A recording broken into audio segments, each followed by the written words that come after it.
Treasure Island by Robert Louis Stevenson. Part 1. The Old Buccaneer. Chapter 1. The Old Sea Dog at the Admiral Benbow. Squire Trelawney, Dr. Livesey and the rest of these gentlemen, having asked me to write down the whole particulars about Treasure Island, from the beginning to the end, keeping nothing back but the bearings of the island, and that only because there is still treasure not yet lifted. I take up my pen and go back to the time when my father kept the Admiral Benbow inn, and the brown old seaman with the sabre cut first took up his lodging under our roof. I remember him as if it were yesterday, as he came plodding to the inn door, his sea chest following behind him in a hand barrow, a tall, strong, heavy, nut-brown man, his tarry pigtail falling over the shoulder of his soiled blue coat, his hands ragged and scarred, with black, broken nails, and the sabre cut across one cheek, a dirty, livid white. I remember him looking around the cove and whistling to himself as he did so, and then breaking out in that old sea song, which he sang so often afterwards. 15 men on the dead man's chest, yo-ho-ho, and a bottle of rum. In the high, old, tottering voice that seemed to have been tuned and broken at the capstan bars. Then he rapped on the door with a bit of stick like a handspike that he carried, and when my father appeared, called roughly for a glass of rum. This, when it was brought to him, he drank slowly like a connoisseur, lingering on the taste and still looking about him at the cliffs and up at our signboard. "This is a handy cove," says he at length, "and a pleasant situated grog shop. Much company, mate?" My father told him no, very little company. The more was the pity. "Well then," said he, "this is a berth for me. Here you, matey," he cried to the man who trundled the barrow. "Bring up alongside and help me up my chest. I'll stay here a bit." He continued, "I'm a plain man. Rum and bacon and eggs is what I want, and that head up there for to watch the ships off. What you mought call me? You mought call me captain." "Oh, I see what you're at there," and he threw down 3 or 4 gold pieces on the threshold. "You can tell me when I've worked through that," said he, looking as fierce as a commander. And indeed, bad as his clothes were, and coarsely as he spoke, he had none of the appearance of a man who sailed before the mast, but seemed like a mate or skipper, accustomed to be obeyed or to strike. The man who came with the barrow told us the mail had set him down the morning before at the Royal George, that he had inquired what inns there were along the coast, and hearing ours well spoken of, I suppose, and described as lonely, had chosen it from the others for his place of residence. And that was all we could learn of our guest. He was a very silent man by custom. All day he hung round the cove or upon the cliffs with a brass telescope. All evening he sat in a corner of the parlour next to the fire, and drank rum and water very strong. Mostly he would not speak when spoken to, only look up sudden and fierce and blow through his nose like a foghorn, and we and the people who came about our house soon learned to let him be. Every day when he came back from his stroll, he would ask if any seafaring men had gone by along the road. At first we thought it was the want of company of his own kind that made him ask this question, but at last we began to see that he was desirous to avoid them.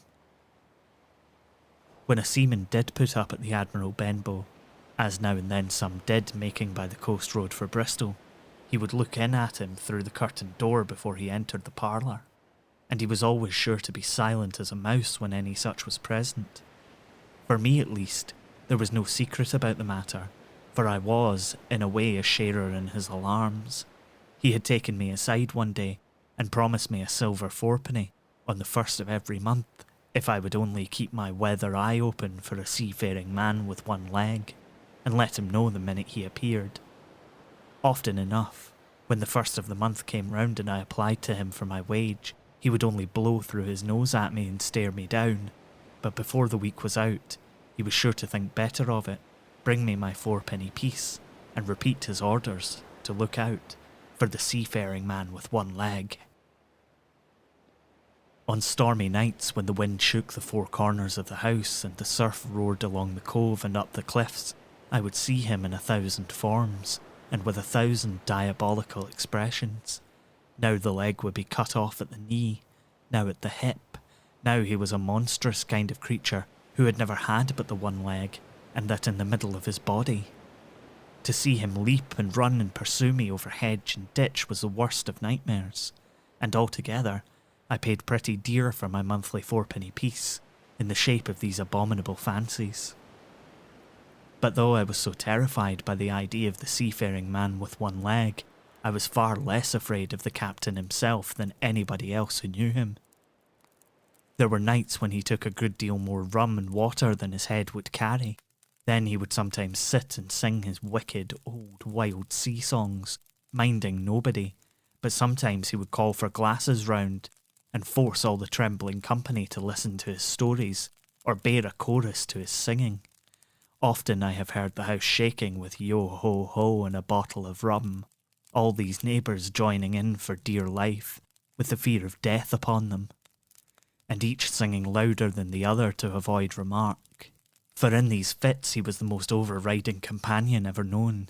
He would slap his hand on the table for silence all round.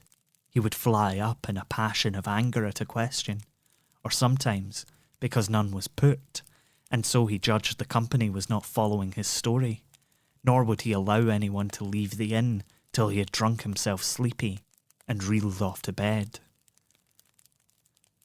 His stories were what frightened people worst of all.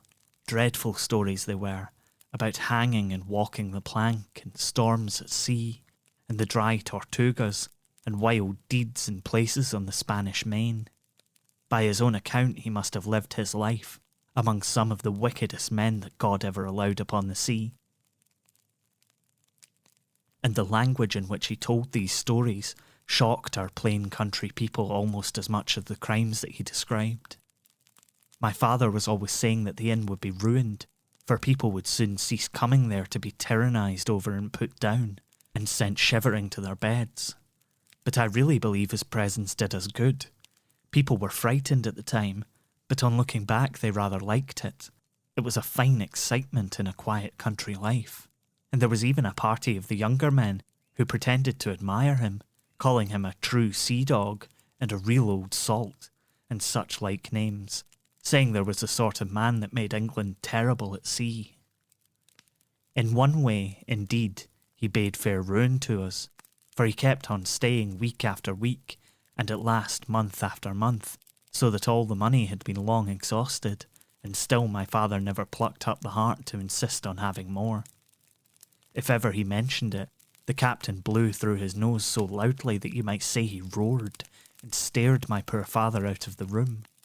I have seen him wringing his hands after such a rebuff, and I am sure the annoyance and terror he lived in must have greatly hastened his early and unhappy death. All the time he lived with us, the captain made no change whatever in his dress, but to buy some stockings from a hawker. One of the cocks of his hat having fallen down, he let it hang from that day forth, though it was of great annoyance when it blew. I remember the appearance of his coat, which he patched himself upstairs in his room, and which, before the end, was nothing but patches. He never wrote or received a letter, and he never spoke with any but the neighbours, and with these, for the most part, only when drunk on rum. The great sea chest none of us had ever seen open. He was only once crossed, and that was towards the end when my poor father was far gone in a decline that took him off. Dr. Livesey came late one afternoon to see the patient, took a bit of dinner from my mother, and went into the parlour to smoke a pipe until his horse should come down from the hamlet, for we had no stabling at the old Benbow. I followed him in, and I remember observing the contrast the neat, bright doctor, with his powder as white as snow, and his bright black eyes and pleasant manners made with the coltish country folk, and above all with that filthy, heavy, bleared scarecrow of a pirate of ours, sitting, far gone in rum, with his arms on the table. Suddenly he, the captain that is, began to pipe up his eternal song. 15 men on the dead man's chest. Yo-ho-ho and a bottle of rum. Drink and the devil had done for the rest. Yo-ho-ho and a bottle of rum. At first I had supposed the dead man's chest to be that identical big box of his upstairs in the front room, and the thought had been mingled in my nightmares with that of the one-legged seafaring man.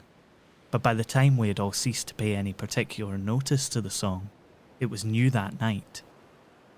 To nobody but Dr. Livesey, and on him I observed it did not produce an agreeable effect, for he looked up with a moment quite angrily before he went on with his talk to old Taylor the gardener on a new cure for the rheumatics. In the meantime, the captain gradually brightened up at his own music, and at last flapped his hand upon the table before him in a way we all knew to mean silence. The voices stopped at once, all but Dr. Livesey's. He went on as before, speaking clear and kind, and drawing briskly at his pipe between every word or two. The captain glared at him for a while, flapped his hand again, glared still harder, and at last broke out with a villainous low oath. "Silence there, between decks." "Were you addressing me, sir?" says the doctor. And when the ruffian had told him, with another oath, that this was so, "I have only one thing to say to you, sir," replies the doctor, "that if you keep on drinking rum, the world will soon be quit of a very dirty scoundrel." The old fellow's fury was awful. He sprang to his feet, drew and opened a sailor's clasp knife, and balanced it open on the palm of his hand, threatening to pin the doctor to the wall. The doctor never so much as moved. He spoke to him as before, over his shoulder in the same tone of voice, rather high so that all the room might hear, but perfectly calm and steady. "If you do not put that knife this instant in your pocket, I promise, upon my honour, you shall hang at the next assizes." Then followed a battle of looks between them, but the captain soon knuckled under, put up his weapon, and resumed his seat, grumbling like a beaten dog. "And now, sir," continued the doctor, "since I now know there's such a fellow in my district, you may count I'll have an eye upon you day and night. I'm not a doctor only, I'm a magistrate, and if I catch a breath of complaint against you, if it's only for a piece of incivility like tonight's, I'll take effectual means to have you hunted down and routed out of this. Let that suffice." Soon after, Dr. Livesey's horse came to the door and he rode away, but the captain held his peace that evening, and for many evenings to come.